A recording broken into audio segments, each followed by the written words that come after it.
नमस्कार दोस्तों, स्वागत है आपका हमारा YouTube चैनल नॉलेज 366 में। आज की ये वीडियो इंफॉर्मेटिव वीडियो होने वाली है जो राजस्थान राज्य स्वास्थ्य एवं परिवार कल्याण संस्थान है उसमें नर्सिंग ऑफिसर और फार्मासिस्ट की भर्ती आ चुकी है।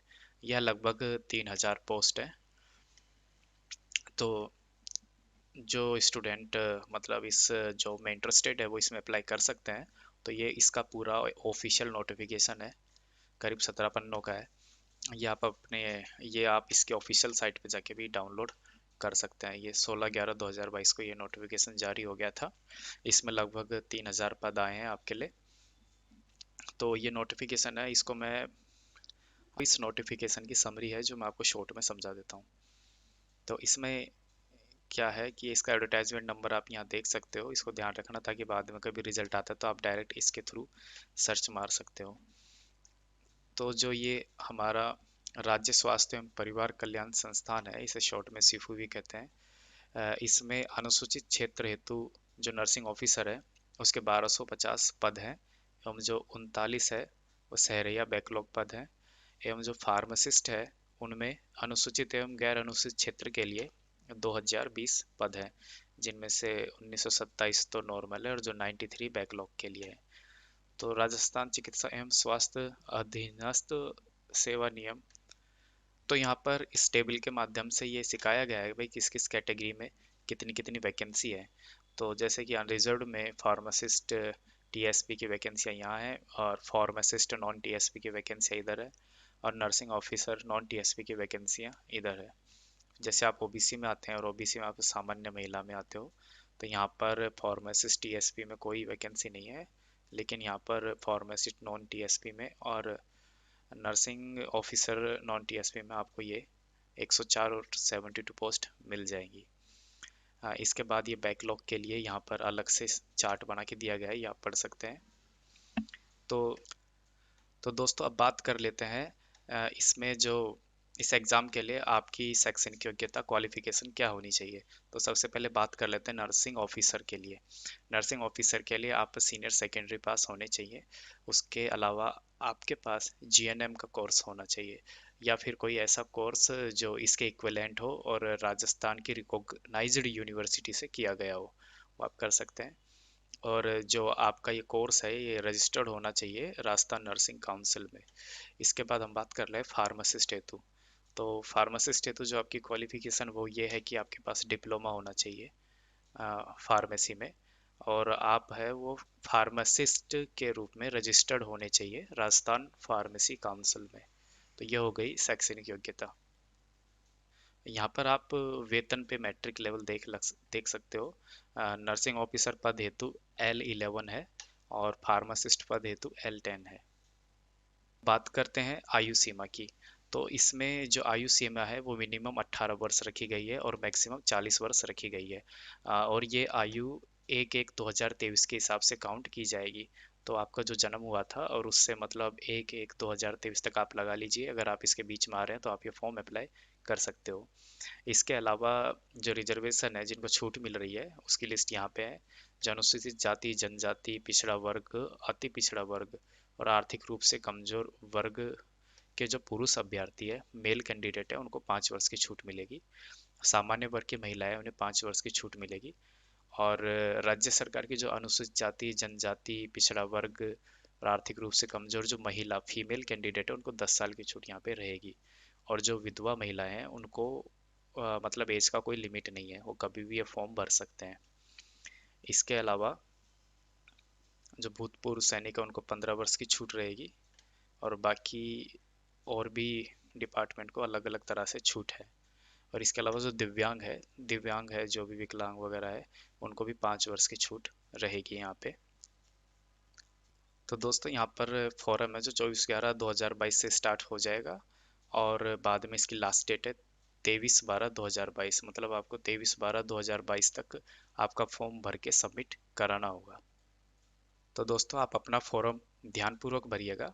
अगर आप अपना फॉर्म भरते हैं और फिर बाद में उसे सबमिट कर देते हैं, सबमिट करने के बाद आपका चालान वालान सब कट गया है, तो फिर आप अपना फॉर्म का जब प्रिंट आउट देखते हैं तो उसमें कोई त्रुटि मिलती है आपको या फिर कोई प्रॉब्लम लगती है, स्पेलिंग मिस्टेक वगैरह, तो आपको फिर से एडिट करना है, तो उसके लिए आपको 200 रुपये का शुल्क देना पड़ेगा। उसके बाद ही आप फॉर्म एडिट कर सकते हो। इसलिए अपना फॉर्म ध्यान से भरिएगा, ताकि आपको ये फालतू 200 रुपये ना देने पड़े। तो अब देख लेते हैं इसका रजिस्ट्रेशन प्रोसेस क्या होगा। तो सबसे पहले आपको जो ये राज्य स्वास्थ्य एवं परिवार कल्याण संस्थान है शिपू, इसकी वेबसाइट पर जाना होगा, या फिर यहाँ पर एक और वेबसाइट हमको दिया गया है, इस पे आपको जाना होगा, जिससे ऑनलाइन आवेदन पत्र आपके सामने आ जाएगा। फिर एक बार उस पे जो भी नोटिफिकेशन दिशा निर्देश दिए हुए हैं उन्हें आप पढ़ लेना। और उसके बाद जब आप पेमेंट कर देंगे तो आपको एक एप्लीकेशन आईडी प्राप्त होगा, तो ये आपको अपने पास रखना है। तो जैसे ही आप उस वेबसाइट पे जाएंगे तो वहाँ पर आपके पास एक तो ईमेल आईडी होना चाहिए, एक मोबाइल नंबर होना चाहिए और आपका आधार कार्ड नंबर होना चाहिए। तो इन तीनों चीज़ों की ज़रूरत शुरुआत में आपको एप्लीकेशन आईडी लेने के लिए पड़ेगी। यहाँ पर ध्यान देने की बात यह है दोस्तों कि जो आपका एक मोबाइल नंबर है उससे एक ही फॉर्म भरा जाएगा, मतलब आप एक मोबाइल नंबर को दो दो फॉर्म में यूज़ नहीं कर सकते। तो इस ऑनलाइन आवेदन के लिए आपको एक अपना आधार नंबर डालना पड़ेगा, मोबाइल नंबर डालना पड़ेगा और ईमेल आईडी डालना पड़ेगा। उसके बाद आपके पास ईमेल आईडी या मोबाइल पर ओटीपी आएगा। फिर उस ओटीपी को आपको वापस सबमिट करना पड़ेगा। ओटीपी को सबमिट करते ही आपको आपका रजिस्ट्रेशन नंबर यानी कि जो भी आईडी है वो आपको मिल जाएगी। यहाँ पर एक चीज़ और इम्पोर्टेंट है दोस्तों, कि जो आप ये शुल्क कटवा रहे हो, जो आपकी रसीद कटेगी, इस रसीद की जो प्रिंट आउट है वो आपके पास होना चाहिए, क्योंकि जब ये आपके लिए डॉक्यूमेंट वेरिफिकेशन के लिए आपको बुलाएंगे तो उस टाइम आपको वो जो रसीद है वो वहाँ पर रसीद की जो कॉपी है प्रिंट आउट वो वहाँ पर शो करना पड़ेगा। तो ओनली प्रिंट फॉर्म का प्रिंट आउट नहीं, उसके अलावा आपके पास ये जो रसीद कटी है इसकी रिसिप्ट भी आपके पास होनी चाहिए। तो अब बात कर लेते हैं दोस्तों इसमें क्या क्या डॉक्यूमेंट्स आपको अपलोड करने हैं। तो पहले तो आपको अपना पासपोर्ट साइज फोटो वो अपलोड करना पड़ेगा। वो जेपीजी फॉर्मेट में होना चाहिए और कम से कम 200 केबी का होना चाहिए। और उसके अलावा जो आपकी पीडीएफ फाइल डॉक्यूमेंट्स वगैरह जो अपलोड होगी वो पीडीएफ फॉर्मेट में होनी चाहिए आपके डॉक्यूमेंट्स, और 1.5 MB से ज़्यादा साइज़ के नहीं होने चाहिए। और आपका फोटोग्राफ एकदम क्लियर होना चाहिए। आपका फोटोग्राफ है जो 6 महीने से अधिक पुराना नहीं होना चाहिए। और इसमें एक खास बात और है, इसमें थोड़ा सा चेंज किया गया है। जो आपका 12वीं का जो मार्कशीट है, मतलब 10वीं का मार्कशीट तो आपको नॉर्मल अपडेट करना पड़ेगा डेट ऑफ बर्थ के लिए, और जो 12वीं का मार्कशीट है आपका सीनियर सेकेंडरी का मार्कशीट होगा, उसको आपको दोनों साइड से अपलोड करना है। इस चीज़ का ध्यान रखना, ये बहुत इंपॉर्टेंट है। तो फोटो की जो बैकग्राउंड है वो हल्का या सफ़ेद रंग होना चाहिए, और आपका चेहरा कम से कम 50% फोटो में दिखना चाहिए। मतलब आप जो फोटो खिंचवा रहे हो काफ़ी पास से खिंचवाना पड़ेगा। और जो फोटो है उसमें आपके फेस पर जो भी होते हैं सिर, आँख, नाक, कान, ठोड़ी, ये सब दिखने चाहिए। और अगर आप चश्मे पहनते हो तो चश्मा पहन के भी आप फोटो खिंचवा सकते हो, लेकिन उसमें फ्लैश की चमक नहीं होनी चाहिए। काला गोगल्स वगैरह धूप वाले चश्मे आपको इस्तेमाल नहीं करने हैं। यहाँ पे फोटो का साइज दिया हुआ है, और बाकी यहाँ फोटो के पिक्सल भी दिए गए हैं। 240 से 320 आपके फोटो का पिक्सल होना चाहिए। तो आपने जो फोटो फॉरम में लगाया है, तो डॉक्यूमेंट्स वेरिफिकेशन के टाइम भी आपके पास उस फोटो की 3-4 कॉपियाँ होनी चाहिए। और जो आप हस्ताक्षर अपलोड करोगे उसके भी यहाँ पे साइज दी गई है, 7 सेंटीमीटर की चौड़ाई और 2 सेंटीमीटर की ऊंचाई है। और ये जो हस्ताक्षर है आपको काला या नीला, गहरा काला या गहरा नीला पेन से करना है। तो ध्यान रखिए, आप जो हस्ताक्षर करेंगे वो आपने ही किया हो, क्योंकि बाद में वहाँ पर जो डॉक्यूमेंट वेरिफिकेशन के टाइम जो आपसे हस्ताक्षर करवाते हैं या एग्ज़ाम के टाइम जो हस्ताक्षर करवाएंगे वो आपके मैच खाने चाहिए। जैसा कि आप ऐसा सोचो मैं यहाँ पे नहीं हूँ तो कोई और मेरा साइन करके अपलोड कर दे, ऐसा नहीं करना है। आपको खुद को ही अपने हाथ से साइन करना है और फिर अपलोड करना है। तो दोस्तों अब बात कर लेते हैं कि इसमें फीस किस हिसाब से देनी रहेगी आपको। जो सामान्य वर्ग राजस्थान के जो नॉर्मल हैं और पिछड़ा वर्ग, अति पिछड़ा वर्ग है, उन सब के लिए फॉर्म का चार्ज 500 रुपये होगा। और राजस्थान में जो ईडब्ल्यूएस कैंडिडेट है उनके लिए फॉर्म का चार्ज 350 रुपये होगा। और बाकी जो और है, विधवा है और विशेष योग्य जन है, अनुसूचित जाति जनजाति, सबके लिए फॉर्म की फीस 250 रुपये होगा। लेकिन उनकी आय 2.5 लाख रुपए से कम होनी चाहिए, तभी वो 250 रुपये का उनके चालान कटेगा। और बाकी टीएसपी क्षेत्र है उनके लिए भी 250 रुपये का चालान यहाँ पे कटेगा। और फॉर्म भरते टाइम आपने जो मोबाइल नंबर या ईमेल आईडी लगाया है उसे आपको संभाल के रखना है, क्योंकि इस एग्ज़ाम से संबंधित जो भी नोटिफिकेशन होगा वो आपको उस मोबाइल पर एसएमएस के माध्यम से या फिर ईमेल आईडी पर ईमेल के माध्यम से प्राप्त होगा। तो दोस्तों यहाँ पर एक और इम्पोर्टेंट बात है। जो आरक्षण जिन्हें आरक्षण का लाभ मिलता है तो उनके पास एक जाति प्रमाण पत्र होता है। तो वो जाति प्रमाण पत्र है आपका, वो कब का होना चाहिए?